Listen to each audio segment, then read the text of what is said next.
Hi everyone, and thank you very much for joining our webinar.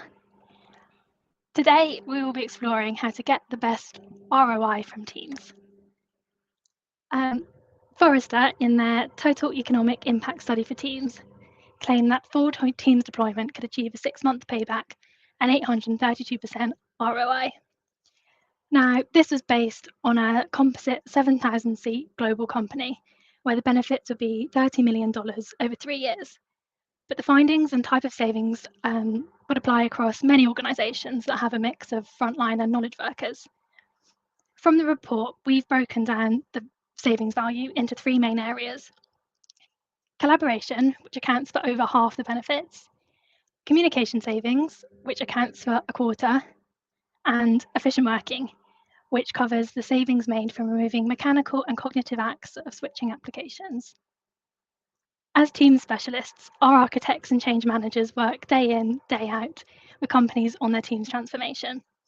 And today I have Andy, Kasim and Harkirat lined up to take you through why organisations are not obtaining the benefits they could and how these challenges can be overcome. We'll be starting with Andy Bates, who's worked with businesses such as Mondelez, McDonald's and government agencies, focusing on change and adoption in technology. He will look at the impact barriers to adoption have on collaboration benefits. Then Kasim Malik, one of our senior solutions architects, will take over and address some of the challenges that need to be overcome in managing teams, which impacts the collaboration and communication savings. And finally, Harkirat, our product director, will share with you some case studies showing the benefits and ROI upside of using adoption programs and automation to deliver and manage teams. I'm Sky, by the way, and we'll be hosting the webinar today. So if you have any questions throughout the webinar, please put them in the questions bar and I'll pick them up and address them to the speaker at the end of each section. So over to you, Andy. Excellent. Thank you very much for the introduction, Sky. Thanks for having us all, and thank you very much for coming along to this webinar. So I'm going to be talking about the Teams adoption part, really about the barriers that we've had adopting Teams inside organizations. So let's first of all have a look at this. So leading on from the opening slide, according to the Forrester report, the average composite company will get an 832% ROI from delivering Teams. The benefits were broken down in the report across 10 areas, but in reality, 3 of the areas equaled 86%, these 3. Collaboration, 57% of your ROI benefit. The art of being able to have files all in one place, to have conversations around that file, to have one document from start to finish. No more version 1, version 2, version final, version really is final anymore. The ability to collaborate and comment on documents all together. No more merging of versions, collecting all everyone's responses, no more saving of attachments, etc. I can still say that even today, after all these years, anybody that has moved onto the collaborative working environment of using SharePoint and OneDrive, they would never move back. No one wants to go back to email and attachment. So why are they not? Why is not everyone going there? The next one, communications, 26%. At last, we have a meeting platform that is built within our workplace, within our working tools that we already have. Works with Outlook, etc., and it all works seamlessly. At the end of the day, most of us have achieved the benefits from greater meeting platform, instant messaging platform. Those are quite easy wins to get.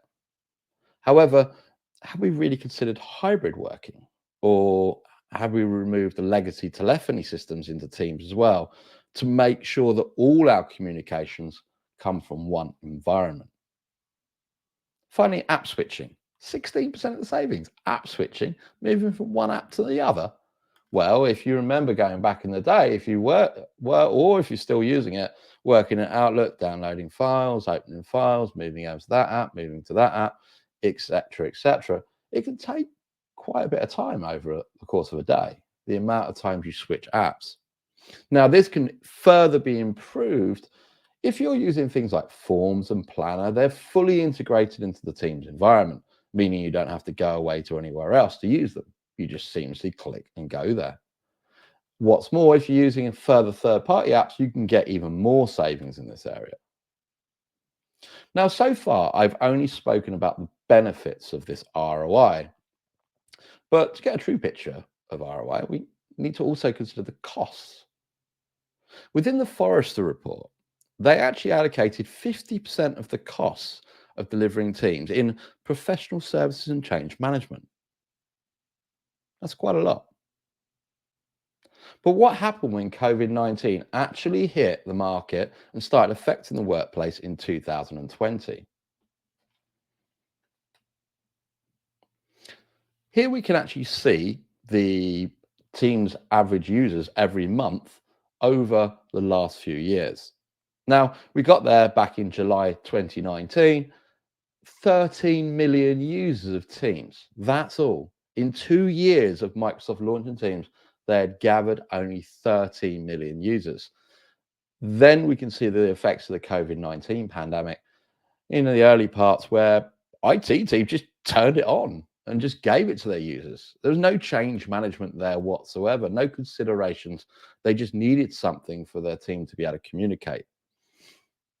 Then we go on throughout the rest of the journey. We can see constant improvements. Now, note the July 21 jump is where Microsoft changed the way of calculating the metrics. But at the end of the day, the overall picture still remains the same. We saw that gradual climb all the way to 280 million active monthly users of Microsoft Teams. Now, why are we considering this? Well, remember the Forrester report said 50% on change management. Now, I don't think those initial ones, and many of those really considered change management as they quickly turned on the platform. This is one of the key reasons why people haven't really adopted Teams channels and collaborative ways of working. At the end of the day, they've worked in email for 30 years or so. Well, some of us have anyway. And it's going to take a lot to get that to change. It's not going to happen overnight. It's a journey and not a sprint. So on this slide, what I thought I'd share with you is over the last few years, working with companies, encouraging Teams and channels, is looking at the barriers and the reasons why we are not seeing this use of Teams and channels.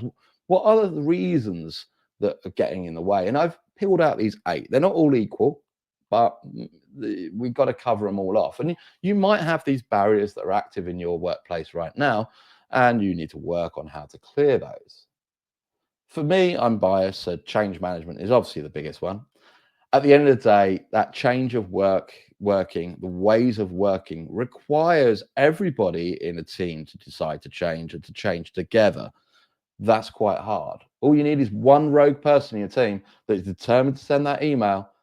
One email sent, it's a reply all, and it would just keep going and going and going. People get pulled away from teams. You need to actually have a strategy to get everyone to move over to teams, because any opportunity not to be in those teams, those change resistors are going to take it. So change management, communicating those benefits and how they can improve your ways of working, the benefits, why do it, and all those kind of great things, along with the training and stuff. Number 2, legacy systems. This is something that definitely need to be planned on longer term. We've all got them.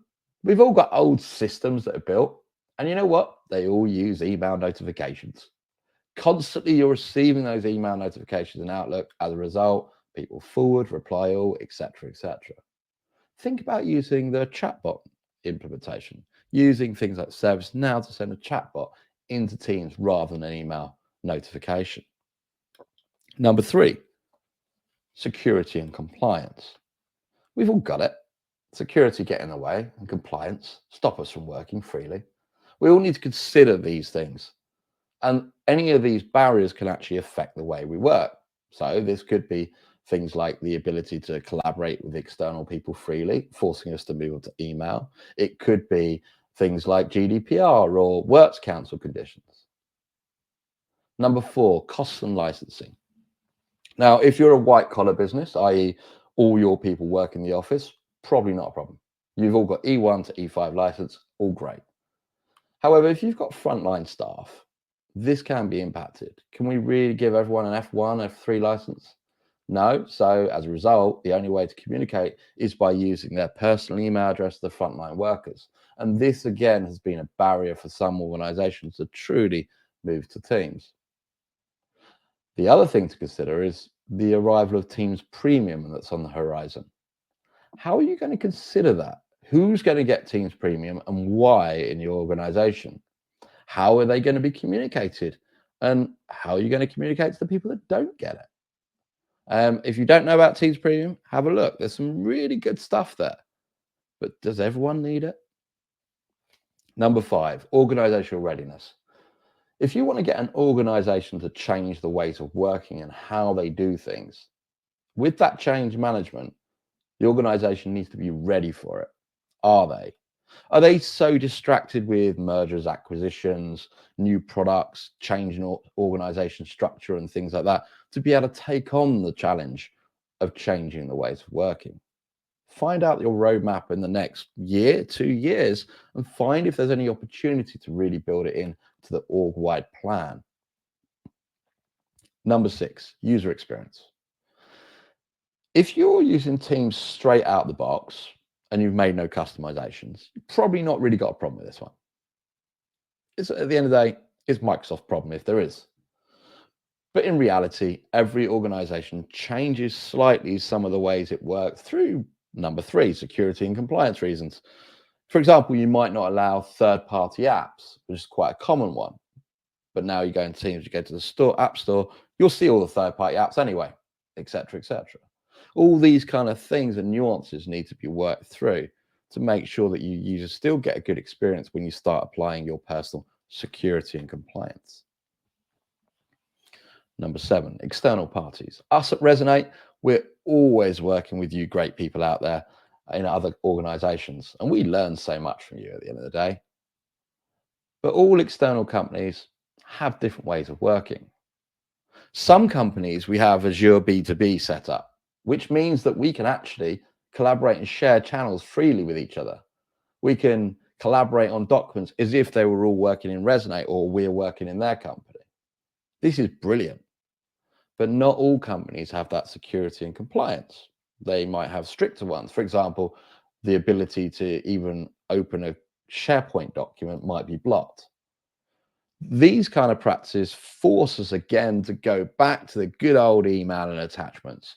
And again, it just drives us away from Teams. And those laggards that don't want to move with the time find a reason to open up Outlook first thing in the morning rather than Teams. And then finally, the cultural considerations or just personal preferences. You'll find that introverts within your organization will much rather use one-to-one or small group chat and email than use Teams and channels. Why? Well, Teams and channels seems a bit exposed. You're having a conversation in front of the whole team. And if that team's large, it really can have a significant impact on the way in which people use it. I always say smaller teams achieve a lot more, or as Steve Jobs says, if you can't feed it, not Steve Jobs. Yes, Steve Jobs, if you can't feed it with 2 pizzas, then it's too big. So at the end of the day, smaller teams, but also making sure people understand that people don't go around Teams and channels having a look at what everyone else is talking about because we don't have time. I remember when SharePoint came out years ago and you told people to put their first draft of the document on SharePoint. They go, but people will see my grammar mistakes, my errors. Well, nobody goes around SharePoint checking out everyone's first drafts, do they? I think we've got other things to do. So really making sure people realize that people won't read your message unless you mention them. So those are the real 8 barriers of adoption that I've actually seen over the last few years of using Teams and channels. So I've told you the barriers, I've told you kind of some of the solutions, but this is the kind of path I would choose to go through step by step to encourage that improvement in Teams and channels, i.e. greater ROI return. First of all, working examples. Looking at your reports on Inside Office and having a look at how people use Teams and channels, you'll find there is a group of people in your organization, even if you've never published it, never pushed it or anything like that, using Teams and channels. Use those reports to identify them, find out why they're using it. Why did they make the switch? What was the reason? What was the benefits? Do they have any service, improved efficiency, anything like that? Because that will really make a big count. Because no one really listens to what I say, change manager says. No one really listens to what Microsoft says. They'll listen to their colleagues, though. They'll listen to their colleagues who are doing something in their business. This is worth gold. Find those people, talk to them, find about their benefits, frustrations, work through it with them, and make them advocates that you can now move on and sell to the business. Training and support. Now, a lot of organizations think that the Microsoft stuff is good enough. YouTube's out there. Go and have a look. I'm not going to bother creating stuff myself. And I would actually recommend that kind of philosophy at the start. But at the end of the day, this content is very generic. The advantage is Teams is constantly changing. You don't want to constantly update your materials. And I'd highly recommend using that stuff. Think about using like Learning Pathways as well, which is free from Microsoft. You can install it. It's got all the learning videos and how to do things. That's great. But now you need to make it relevant to your organization. Use those working examples to show how they do it by linking to the Microsoft content about how to do it. So your working example is the why, and then use the Microsoft content for the how. But don't send them to a generic page. You're talking about a specific video, a specific article. After the training comes the support. So once you've got all that, you then need to support your users. Find out other groups that are interested about making the change. You've probably not got an organizational buy-in right now. You're going to be looking for those individual groups of people that are interested about changing the way their team works. So speak to them, find out how they work, what tools they use, create their team, add their tabs, set up their channels, move their files in there, etc., etc. Help them through that process. This is the hard work. That is the hard work. And then following up with them about how it's going. Again, that's going to give you further working examples of your organization of where it's made a change. Champion program. Every business has technology champions within it. These people want to improve the digital literacy of themselves and their organization. Get them on board in a fun, engaging way. Give them monthly upskilling opportunities and things like that. A community where they can get support from each other, testers, early adopters, and the braver ones. Give them soft political power, i.e. allow them to tell you, the business, how and what technology should be brought into the business. Now, you can gamify a champion thing, give awards and all this kind of stuff. You can also spend ages trying to get a perfectly representative demographic of your entire organization from recruiting volunteers. Don't waste your breath. Okay. You're just better off getting people that actually care, get them involved. Doesn't have to be perfect, because at the end of the day, it's the community that makes it perfect. It's those people helping each other that really makes the change. And then finally, the leadership endorsement. If you can get this, you're well on the way. That working examples work when you're in the business. The people on the board will sit there and go, yeah, it won't work with me. No, we still need to use emails and attachments for sure. We're too busy to change. Getting a director that's on that board that can actually work that change with their team is, again, fantastic. You get a working example on the board. That will then really, really drive through change and also allow you to get ready for organizational readiness. At the end of the day, if you don't get the top to change, it's going to be a long guerrilla war in the front lines to get the whole organization to gradually change. So that is the absolute goal. If you can get that, you're well away. So those are my tips, the 8 barriers, and also a path to success as well. Any questions? Thank you, Andy. Yes, we've got a couple of questions for you. You mentioned about having a champion community. Yeah. What is an easy way of managing this? So, as I say, quick and easy is what I say for. All right. Don't try and create loads of recruitment stuff and worry about getting every single corner of the business represented. It will grow. If you make it good, it will grow. Create a team. At the end of the day, you want it to work in teams, it's going to work in teams. Create a team. And if you've got public teams, use that. If you haven't, then you can always use a private team. The form, when they click sign up, you can collect some information if you want. And use Power Automate to add them into the team, put it on a list of all your champions and stuff. And then they go into the team, and then they use the channels to really obviously bring it to life. So think about having one where you can communicate business change. So, tech news and things. Then you could have a channel about, meetings and upskilling. So all the upskilling recordings are in there, all the session recordings, which you can then recycle for the rest of the business if you need. You could have a channel as well for, early adopters, testing programs. Do you need people to help? And then finally, the most important one, a channel where the champions can ask each other questions, like, how do I update my Outlook signature nowadays? Things like that, just simple stuff. And the community will then answer and help those people. Obviously, no questions silly, encourage everything. And then you'll get that good free flowing of ideas throughout the business. Perfect. Thank you, Andy. We had another question as Oh, well. You had 8 reasons why people are not adopting teams and channels. What do you think is the biggest one? well, if you know me, you know what I'm going to say. It's the change management piece. At the end of the day, when I first got hold of teams, I was like, wow, this teams and channels experience. This is amazing. Everything's in that one place. This is really going to work.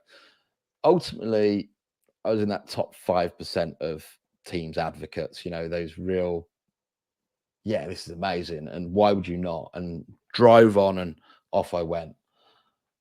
Reality is not like that. People are busy. People are working hard generally. And the way they work is the way they work. They've worked like that forever, and they may have gained several promotions, a good job, because that's the way they work. Changing that is risky and dangerous. So it really, really does take a lot of effort, time to convince people to try moving over. Now they're using Teams for meetings and IM already, so it's that Teams and channels, and starting with a safe working group, a certain area to work with, and working with them, creating a team charter is also good. So they got a group of 5-6 people in their team, a charter where they commit to doing certain ways of working. It means the whole team will then move, and then as a result, that will then proliferate through the business. More and more people do that. All right. So Yes. yeah. All right. It's a bit of a slog. Any more? Is that good? No, that's it for now. Thank you, Andy. Thank you very much, everyone. I hope you found that useful. Next up, we've got Kasim to talk about teams, collaboration, and communication. Good afternoon, everyone. Today, I'm going to talk about Microsoft Teams collaboration and communication challenges that a lot of organizations are faced while adopting Microsoft Teams. So number one is team sprawl, which I believe is the very first challenge that organizations do come across while adopting Microsoft Teams. I believe that when organizations do not consider to put governance and approval processes in place from the beginning regarding Teams creation, they then end up having hundreds and sometimes even thousands of teams in the very beginning of the early adoption stage, and then it becomes very difficult for them to manage those teams. And when the teams don't serve the collaboration purpose and simply cluster the storage space within your organization, it then turns into team sprawl, doing nothing, right? It just waste of space. Over time, more and more team and data then start accumulating on your team space, making it then further difficult to be maintained by your IT teams. Good examples of such can be making teams, for example, teams, making names such as test teams, teams, too many teams on the same topic, teams with a single owner or with a single member. And sometimes I've seen users creating a team with just a single channel. without fulfilling any purpose at all. Using Resonate vast experience in Teams collaboration space, Resonate have developed these strategies to help organizations to minimize the team sprawl within their team environment. What we have found that majority of the times, one of the main cause of team sprawl while doing or adopting Microsoft Teams is in a rush, or the teams who is adopting, who is in charge of adopting, does not communicate properly on the use of Teams, does not share the best practices or provide enough training to the users, leaving them with little to no information on the use case of Teams. So essentially, to combat team sprawl within your organization, it is very essential to communicate to the entire staff the difference between teams and channels, uh, channels conversation versus chats, chat messages, and then common use cases scenarios. This will then ensure that the users fully understand how to use Microsoft Teams, and then it will then minimize team sprawl. Another key factor to minimize the team's sprawl is by setting up governance policies that will control team's creation policies while answering your user and needs, right? I.e., what they require from that particular team. This can be achieved using collaboration templates and governance capabilities to ensure the teams are predefined and well structured when they are created. Moving to number 2, file management and document search. I found this also one of a key challenge when organizations do adopt Microsoft Teams. Uh, what happens is when they start adopting Microsoft Teams, they don't tend to create a clear file management structure to be put in place. And users then start uploading and share the files either in private chat or in Microsoft Teams channels. Then it becomes quite a challenge to manage those files properly. Of course, they can move those files to various locations or to the right locations, but that's just an additional step in the process, which obviously add more burden to the administrators. Moreover, uh, different team members might have different approaches to organizing their files, folders, and documents, which only they understand it, leading to inconsistencies and causing confusion for other users who are unable to then navigate effectively and find those documents, which is often the case where then they start asking questions. Where can they find the relevant documents? What location? Where the location? So on and so forth. These interruptions distract employees and result in a significant loss of valuable time. An example of an organization with 2,000 employees, where, let's say, for argument's sake, each employee on average spends 1 minute per day searching for a document at a normal wage rate. This will equate to a potential loss of about £1,300 in a day. Over a month, if they are spending 2,000 employees are spending 1 minute a day, over a month, it will become a £27,000 loss to a company. And then if you look at over a year, it will then eventually become £325,000, which is a very significant cost to a company. To address the file management challenge, Resonate have developed organizations. Resonate have helped organization to predefine information architecture and to establish clear guidelines and best practices for managing and organizing team content within Microsoft Teams. We have helped them to develop set of standard procedures for organizing Teams content, including naming conventions, folder structures, use of metadata, file tags, and documents with relevant keywords for file management. So to make them easier to be found when someone is looking for them. This will help ensure that all team members follow a consistent approach and making the content easier to be searchable by the rest of the teams and the employees. This is especially very useful when searching for content across multiple channels and teams globally. Moving to number 3, user acceptance. Everyone knows when there are only a handful of teams and users on the Teams platform, they are very happy because things are very easy to find and easy to manage. However, as the platform grows and the number of team increases, challenges begin to arise for the IT admin teams and for the users to navigate the platform. The IT department then have to start managing a growing number of teams and content, which obviously increase the resource effort to manage them. At the same time, if the users are unable to navigate the platform, uh, user acceptance will decrease as they have difficulty in finding their way around the team's platform, and overall the organization investment in the platform will fail to deliver the expected ROI benefits that they're supposed to achieve out of it. What we believe and very heavily emphasis on is that the organization should provide continuous training to users on how to use Microsoft Teams effectively, including how to navigate, organize, and manage team content, to help ensure that all users are on the same page, improve their efficiency, and they will be able to get the most out of Microsoft Teams. Guest and external access control, which is number 4.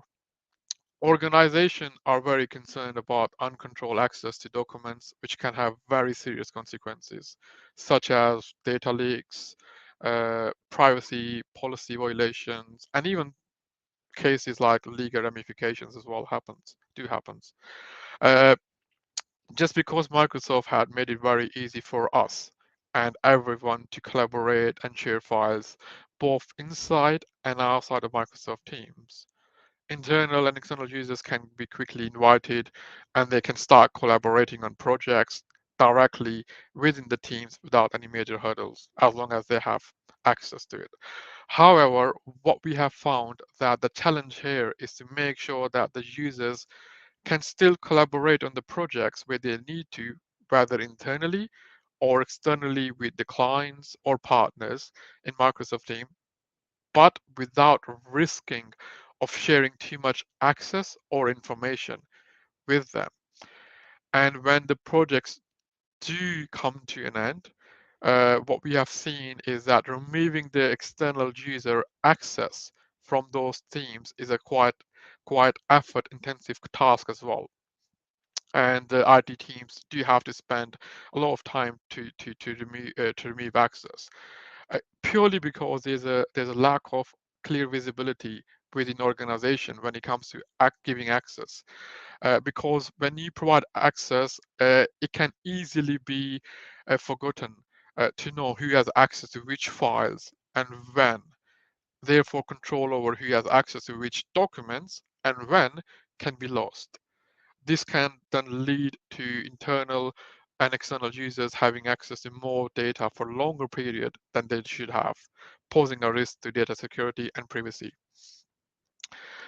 Resonate have helped organizations in the past to develop automated processes to avoid security and privacy risk. For example, automation and use of predefined authorization concept can help improve access control and minimize security risk. We also recommend to automate the external and internal user management by automatically assigning the right permissions to those users who would need access uh, to have those permissions rather than giving everyone permissions to teams. Resonate also recommends regular checks to be performed to see if an external user or internal user still need access to an area and to ensure that access is automatically removed when it is no longer needed. An important measure that organization can put in place or integrate uh, is what to obviously apply that boundary is to integrate the Microsoft Teams with Microsoft Purview Center and apply retention and sensitivity labels to the teams to ensure data confidentiality and security is in place. Moving on to data protection, number 5. Uh, what we believe is that without an appropriate authorization concept within an organization boundary, it will allow the users within teams to access and share all the data they have been given access to, which possesses a great risk to data confidentiality and data protection.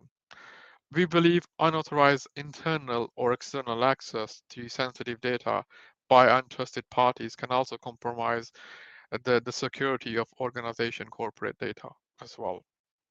Similarly, there are organizations that we have worked with in the past who have invested a significant time and resources into making sure that the data protection rules are defined uh, and very clear to be followed.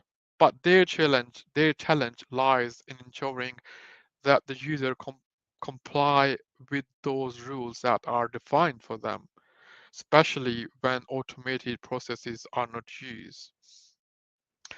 So when it comes to data protection, we have found that it is very important to have clear policies and processes written and ensure or enforce that all users adhere to them within your organization. The use of retention and sensitivity labels are very important in order to protect sensitive corporate data. Coming to my last point, which is administration. What we have seen while working with a lot of organization is that the resources are very limited, and there's also a skill shortage within an organization IT teams or departments, which again often are the bottleneck for platform usage processes. For example, IT departments, what they tend to do is they often start disabling the creation of new teams as soon as they start adopting Microsoft Teams to avoid Teams sprawl, which then start what it then do is it causes a reverse reaction, i.e. then it takes long waiting times for them to then look at the tickets that have been raised by the end users to then start working on those tickets and then basically respond to them, which obviously then put more burden on their teams rather than reducing that burden. So we believe that administration can be simplified by using self-service tools, automation, and processes. The introduction of roles and permissions, as well as implementation of workflows and processes can be very helpful to make the administration more efficient and user-friendly. One of the solutions to the resource and skill shortage is the template mechanism that provide pre-built templates, uh, and these templates often automate the file structures and lifecycle management for teams, i.e., enabling of teams and then enable the archiving process as well as the deletion of the teams. The system then also automatically detects which users are part of the team and which can be removed. For any organization, an important first step is to define clear processes and automation for various tasks, such as enabling archiving after a certain amount of time and deletion, deletion process of teams that are no longer required. Finally, the last point I would like to say is that if everyone knows the processes, they then have a more team coherence, and then they can resolve the problem much quicker and faster rather than basically relying on other people to then help them resolve those problems. Next slide, Sky, please. So now I'm going to talk about the team's communication challenges, and number one is team's phone voice. Based on our experience, we have seen that many ID teams are still managing users, voice policies, and phone number assignments through manual processes and spreadsheets. And over time, it becomes very challenging for them to manage it. As we all know, manual process is prone to errors, especially when managed across different teams, often using a combination of Team Admin Center and PowerShell, which again is a vital tool to provision users at scale, and it requires specialized skill sets. Resources are often running at full capacity, And then enterprises often struggle to have visibility around how effectively assigned licenses and numbers are being used to help them keeps the cost under control. Resonate in these scenarios has helped the enterprises to overcome these challenges by utilizing processes, automated flows, off-the-shelf tools, and in some cases, we have helped the organization to develop low-code tools on Microsoft Power Platform to fully automate the user configuration, voice policies, and number provisioning with or without Active Directory integration, and delivering efficiencies by removing tasks that can be automated. And then it drives better value by allowing them to reallocate those resources that are required to work on these tasks. Uh, Based on our experience within an enterprise space, we have estimated that an enterprise can easily save approximately £7 per team's phone user per annum by automation.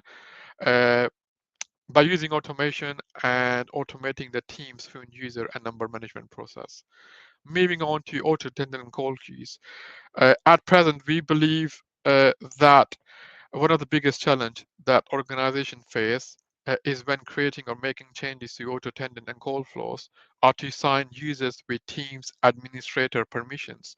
And when those administrator access is granted to the users, they can then see and make changes to all workflows configured in your environment instead of just having access to their own workflows, which they need to make changes to, which then add significant business risk. On the other hand, if you start restricting a user ability to make changes, the changes usually then must go through standard change processes, which increases time to change and increase business risk in critical situations where you have to implement change quite quickly.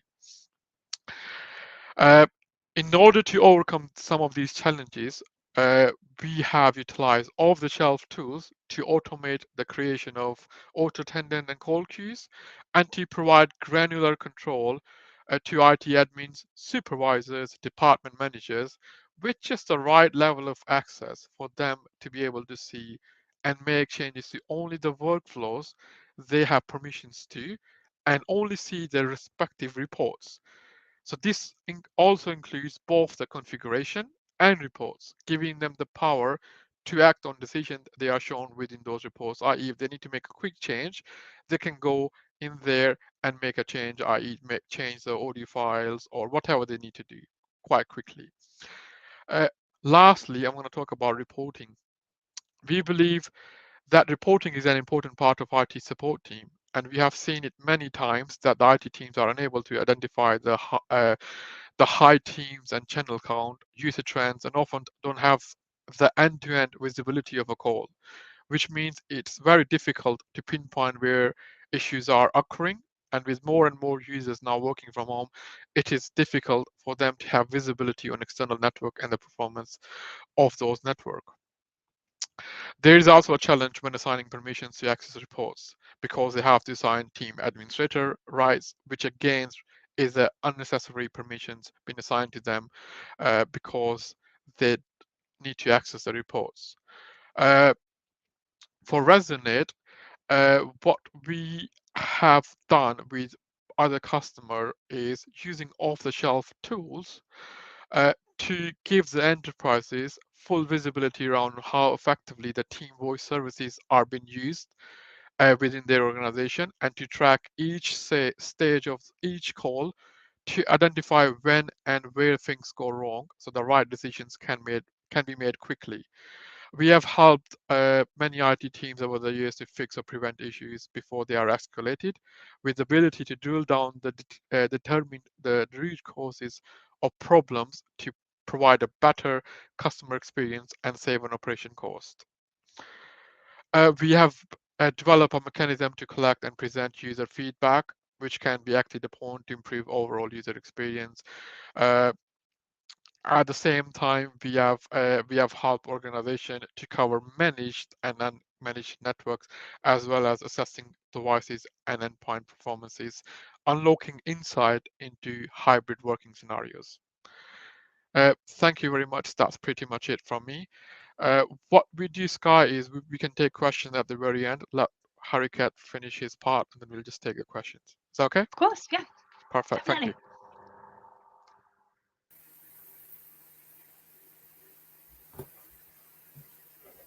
Thank you. So, next up we've got Harikat to talk about ROI case studies.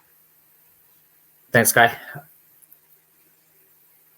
No worries.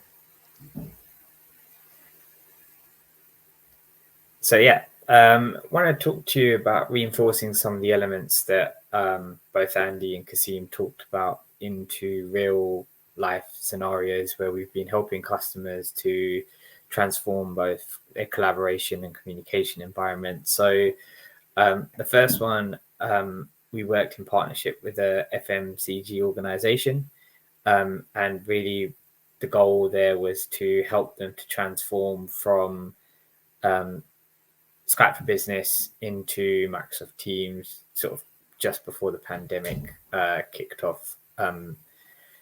So the task at hand was to ensure that their collaboration would move into Teams, but also their communication would move from Skype for Business to Teams as well. The environment itself is pretty complex. So you had sort of 300 call queues, 1,200 analog endpoints, a multitude of phones, contact center, etc. You name it, we came across it within the environment. But also had to move things like meetings and implement the teams and channel processes within the organization. To do that, we implemented some of the tactics that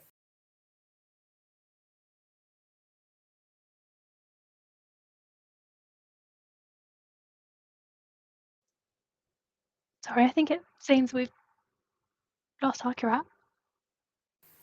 Oh, here he is. apologies. Welcome back. So essentially we implemented a lot of Andy's rules that he mentioned at the start around, trying to find the use cases within that small group of users within the organization that where we could really show the benefits of using Teams and channels and the voice, moving the voice over.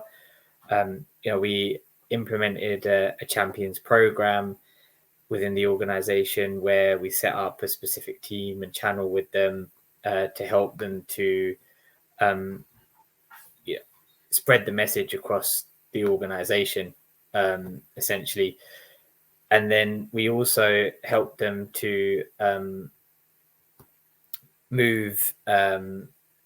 we also helped them to implement their voice strategy through structured change in communication. So making sure that we covered all the use cases from a training perspective, making sure that everyone who is, having a change in functionality understood why they were moving from an existing system that worked for them to something new, what the benefits would be for them, and really trying to resonate and empathize with why we were trying to do what we were trying to do. The good thing is that throughout the whole project, as Andy mentioned, we had that leadership buy-in from the start. So we had, a lot of the organization helping from the top down, and that really helped the outcome to be successful within the organization itself.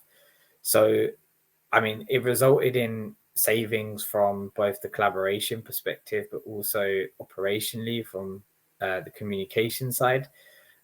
So, we saw reduction in email by 25%, increased SharePoint consumption by 250%, and really a saving of sort of 30% of operational costs as we could decommission, the on-premises environments that existed and move really to the cloud and embrace that collaboration.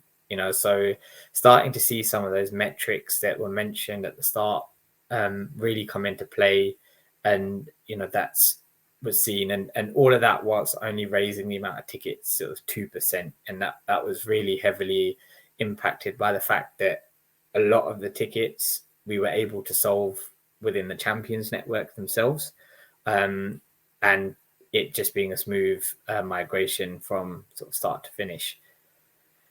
So that's how we helped our FMCG organization. We also helped a customer who's in the energy firm, in the energy space.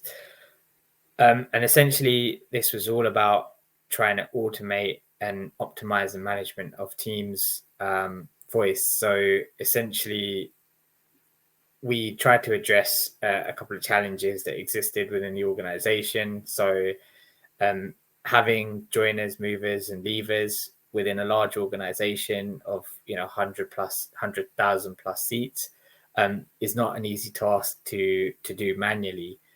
We needed to ensure that as we were moving, or as those users moved around the organization or joined and left, that they remained compliant with local business regulation when it came to voice and what policies they had and what they were allowed to do within that country. And to do that, we implemented our tooling to help them to set up rules that managed all of those sites. And essentially, if you were to equate what the saving would be for that amount of users, would sort of equate to around £500,000 per year in monetary cost. When it comes to reduction in business risk associated with that, I mean, that really does depend on where you're operating, which countries you operate in, your appetite for risk, etc., on how you would sort of translate that into a monetary value for your own business. But ensuring that you're compliant, is really important in that space. The second area was around contact center or call queues and auto attendant management. So, understanding that as you're moving from old world or legacy telephony and you map your functionality across into Teams, voice, and there exist some gaps at the moment, as Kasim mentioned, around administration and having to have admins to be able to make changes that should be relatively straightforward. So we addressed that with one of our applications, Call Queue and Auto Attendant Manager, and really that allowed the organization to have a stop, think, and see whether some of the use cases that were previously contact center still needed to be fully fledged contact center. So you able to avoid actually paying for some of that licensing. And that sort of equated for 150K savings a year if you looked at the average amount of what it costs per agent for the average team's contact center costs. And that also results in an improved experience for site managers, who then don't have to rely on raising tickets and have the empowerment within their own teams to make the changes that they need to do on a regular basis. And the last thing was around voice quality. It's always important to have good voice quality within an organization, because that's really the backbone of user experience. For users to enjoy what they do day in, day out, they want a good experience, and anything an organization can do to help improve that means that you're gonna just result in happy users, and happy users then promote it to their colleagues, and again it has that snowball effect within the organization to make the adoption stronger, and it helps everyone understand again what the benefits of using the system are.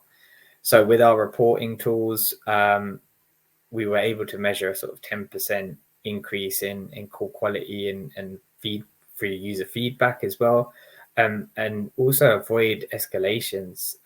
If you're able to proactively monitor how well you're doing and proactively see where issues are occurring, you're able to fix them before masses of users actually acknowledge that those issues exist. Now, all in all, if you take all of these into account, and some of these, like I mentioned, aren't easy to monetize, it equates to around a 650K savings per year.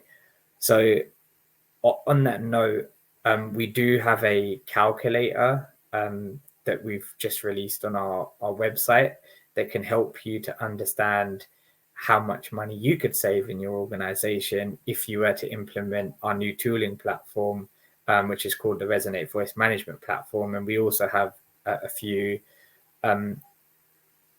collateral that you can download off the website as well, if you're interested in how that can help. So thanks, Guy. And thank you everyone for listening in. Yes, thank you everyone. Do you think we've got time for a couple of questions? Yeah, happy to take some if there's any. Cool. Yeah, you've got one, and then I've got one for Kasim as well. So Okay. for you, H, how would I go about building automation to resolve some of these issues? Okay, so there's a couple of ways that you can address the automation. So option one is really PowerShell.